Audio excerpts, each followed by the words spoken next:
ഹജ്ജ് തീർത്ഥാടനത്തെ രാഷ്ട്രീയവൽക്കരിക്കാനുള്ള ഏതൊരു ശ്രമത്തെയും കർശനമായി നേരിടുമെന്ന് ഹജ്ജ് സുരക്ഷാ വിഭാഗം മേധാവി മുഹമ്മദ് അൽ ബസാമി മുന്നറിയിപ്പ് നൽകി. തീർത്ഥാടകരുടെ സുരക്ഷയും സുഗമമായ യാത്രയും ഉറപ്പാക്കാനായി സമഗ്ര സുരക്ഷാ പദ്ധതികൾ നടപ്പാക്കും. മക്കയിൽ ഹജ്ജുമായി ബന്ധപ്പെട്ട സ്ഥലങ്ങളിലേക്ക് അനുമതിയില്ലാത്ത വാഹനങ്ങൾ പ്രവേശിക്കുന്നതിനുള്ള നിരോധനം പ്രാബല്യത്തിൽ വന്നു. ഹജ്ജ് തീർത്ഥാടകരുടെ സുരക്ഷ ഉറപ്പാക്കുന്നതിനും ചടങ്ങുകൾ തടസ്സമില്ലാതെ നിർവഹിക്കുന്നതിനുമായി വിട്ടുവീഴ്ചയില്ലാത്ത സുരക്ഷാ ഒരുക്കങ്ങളാണ് സൗദി അറേബ്യ പൂർത്തിയാക്കിയിരിക്കുന്നത്.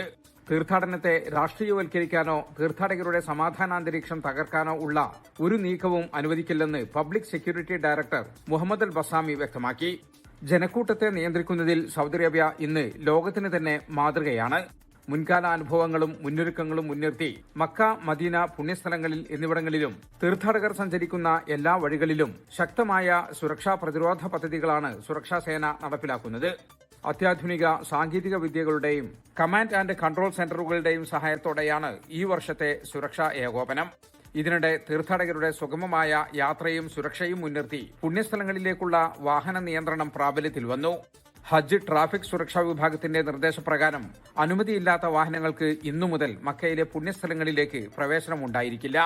ദുൽഹജ്ജ് മാസം 13 വരെ, അതായത് ഹജ്ജ് കർമ്മങ്ങൾ അവസാനിക്കുന്നതുവരെ ഈ നിരോധനം തുടരുമെന്ന് അധികൃതർ അറിയിച്ചു.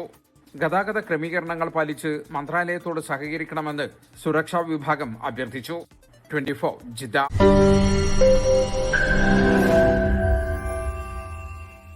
ലോകത്തെവിടെയായാലും ഏത് സമയത്തും 24 വാർത്തകളും ഓഗ്മെന്റഡ് റിയാലിറ്റി പാക്കേജുകളും എക്സ്പ്ലെയിനറുകളും വിശദമായി കാണാൻ ഞങ്ങളുടെ യൂട്യൂബ് ചാനൽ നിങ്ങൾക്ക് സബ്സ്ക്രൈബ് ചെയ്യാം.